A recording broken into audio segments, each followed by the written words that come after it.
আচ্ছা, চলুন তো এই বিষয়টাতে সরাসরি ঝাঁপিয়ে পড়া যাক। আমরা সবাই আসলে কি চাই? সুখী হতে চাই, তাই না? এটা তো আমাদের সবারই একটা খুব সাধারণ, খুব ভেতরের আকাঙ্ক্ষা।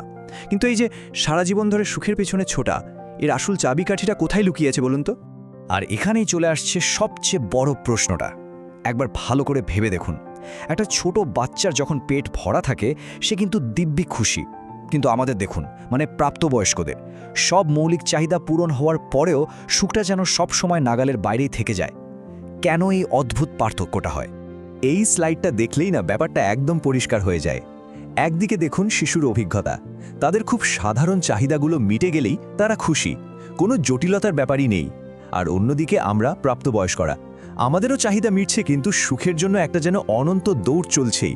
ব্যাপারটা সত্যি খুব অদ্ভুত, তাই না?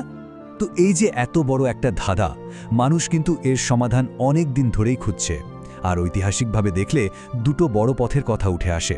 চলুন প্রথমে আমরা প্রথম পথটা নিয়ে একটু আলোচনা করি। এই পথের মূল দর্শনটা বেশ সহজ।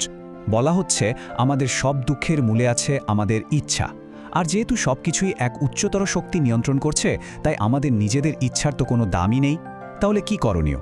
সব ইচ্ছা ত্যাগ করে দাও, মনে শান্তি আসবে, আর পরকালে স্বর্গের মতো কোনো পুরস্কারের জন্য অপেক্ষা করো। এই কথাটা আমরা প্রায়ই শুনি, কিন্তু এর মধ্যে যে একটা বড়সড় অসঙ্গতি আছে, সেটা কি কখনো খেয়াল করেছেন? যদি স্বর্গ এতই আনন্দ আর সুখের জায়গা হয়, তাহলে সেখানে যাওয়ার খবরটা এত দুঃখের কেন? তার মানেটা কি দাঁড়ালো? এই পথটা আসলে আমাদের প্রিয়জন হারানোর যে কষ্ট বা শোক, সেটার কোনো সত্যিকারের সমাধান দিতে পারে না। এই পথটা সবার জন্য কাজ করেনি। এর কয়েকটা কারণ আছে। প্রথমত, এটা সবার জন্য বাস্তবসম্মত নয়। ধরুন, আপনার সন্তান স্কুল যাওয়া ছেড়ে দিয়ে ধ্যান করতে চাইল, আপনি কি মানবেন?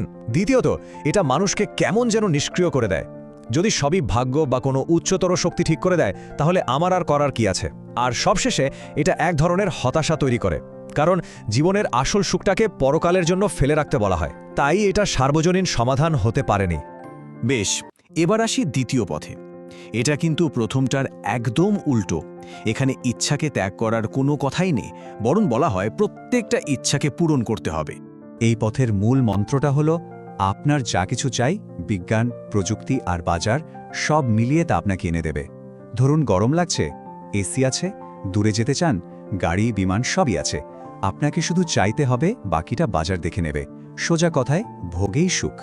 কিন্তু এই স্লাইডের চার্টটা খুব গুরুত্বপূর্ণ একটা জিনিস দেখাচ্ছে। খেয়াল করে দেখুন, সময় যত গড়িয়েছে আমাদের সম্পদ, দেশের জিডিপি সব রকেটের মতো উপরে উঠেছে, কিন্তু সুখের যে রেখাচিত্র সেটা প্রায় একই জায়গায় রয়ে গেছে। কিছু কিছু ক্ষেত্রে তো বরং একটু নিচের দিকেই নেমেছে। এর মানে কি? মানেটা খুব পরিষ্কার। বস্তুগত জিনিসপত্র আমাদের স্থায়ী সুখ দিতে পুরোপুরি ব্যর্থ হয়েছে। আর এই বস্তুগত পথটা কি টেকসই? পরিসংখ্যানটা দেখুন, যা বেশ চমকে দেওয়ার মতো। যদি পৃথিবীর সব মানুষ আজকের সবচেয়ে উন্নত দেশগুলোর মতো ভোগ করতে শুরু করে, তাহলে আমাদের এই একটা পৃথিবী তো যথেষ্ট হবেই না, বরং প্রায় 4-4টে পৃথিবীর সমান সম্পদ লাগবে, যেটা এক কথায় অসম্ভব। জিডিপি মডেলের যুক্তিটাও কিন্তু ভারী অদ্ভুত। যেমন ধরুন, সমাজে যদি অসুখ বিসুখ বাড়ে, তাহলে আরও বেশি হাসপাতাল তৈরি হবে, বেশি ওষুধ বিক্রি হবে, আর তাতে দেশের জিডিপি বাড়বে।